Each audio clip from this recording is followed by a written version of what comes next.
21 जून को जहां NEET UG की परीक्षा दोबारा कराई गई, इसके लिए देश भर में एग्जाम सेंटर्स पर कड़े इंतजाम किए गए। निराशा और सरकार के खिलाफ नाराजगी के बीच छात्रों ने परीक्षा दी।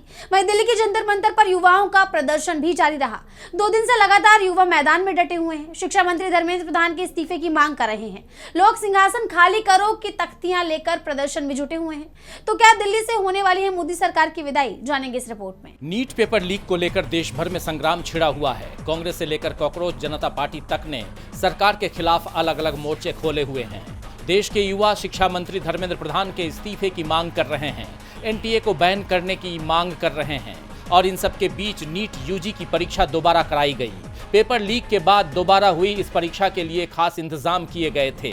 देश भर के 551 शहरों और विदेश के 14 शहरों में बने 5440 केंद्रों पर 22,79,000 से ज्यादा छात्रों ने परीक्षा दी और इस बार सभी केंद्रों पर काफी सख्ती भी दिखाई दी।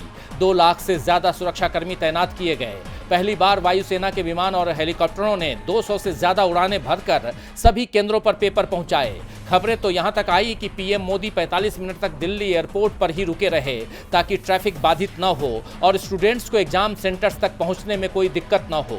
यानी सरकार की तरफ से पूरी कोशिश की गई कि छात्रों को दोबारा परीक्षा देने में किसी परेशानी का सामना न करना पड़े, लेकिन छात्रों की मांग मानने को वो तैयार नहीं है। शिक्षा मंत्री के इस्तीफे को लेकर युवा अड़े हुए हैं, लेकिन सरकार ने चुप्पी साध रखी है। अब सवाल ये उठ रहे हैं कि क्या सरकार इस बात की गारंटी दे सकती है कि इस बार पेपर लीक नहीं हुआ है। दिल्ली के जंतर मंतर पर देश के अलग अलग कोने से आए युवा प्रदर्शन कर रहे हैं। वैसे तो ये प्रदर्शन कॉकरोच जनता पार्टी के आह्वान पर हो रहा है, लेकिन जिस तरह युवाओं ने इस मंच पर आकर मोदी सरकार के खिलाफ अपना गुस्सा जाहिर किया है, उसके बाद ये प्रोटेस्ट अब युवाओं का आंदोलन बन गया है। 2 दिन से युवा मैदान में डटे हुए हैं। दूसरे दिन भी तमाम पोस्टर दिखाई दिए। कुछ पर शिक्षा मंत्री के इस्तीफे की मांग थी तो कुछ उन छात्रों के लिए न्याय की मांग कर रहे थे जिन्होंने पेपर लीक से हुई निराशा के चलते अपनी जान ही ले ली। एक पोस्टर पर तो यहाँ तक लिखा था कि सिंहासन खाली करो। गौरतलब है कि रामधारी सिंह दिनकर की कविता की ये पंक्ति कि सिंहासन खाली करो कि जनता आती है। 1974 में जेपी आंदोलन के दौरान रामधारी सिंह दिनकर की लिखी कविता की ये लाइन काफी प्रचलित हुई थी। उस वक्त लोक नायक जयप्रकाश नारायण यानी जेपी के नेतृत्व में यह आंदोलन तत्कालीन प्रधानमंत्री इंदिरा गांधी की सरकार में बढ़ते भ्रष्टाचार, बेरोजगारी और कुशासन के खिलाफ शुरू हुआ था। और अब एक बार फिर जब ये नारा दिल्ली में मोदी सरकार के खिलाफ गूंज रहा है तो साफ हो जाता है कि अब युवाओं ने भी इस सरकार को कुर्सी से हटाने का मन बना लिया है। कॉकरोच जनता पार्टी ने ऐलान कर दिया है कि लगातार दूसरे दिन भी कॉकरोच जंतर मंतर पर रात भर डटे रहेंगे।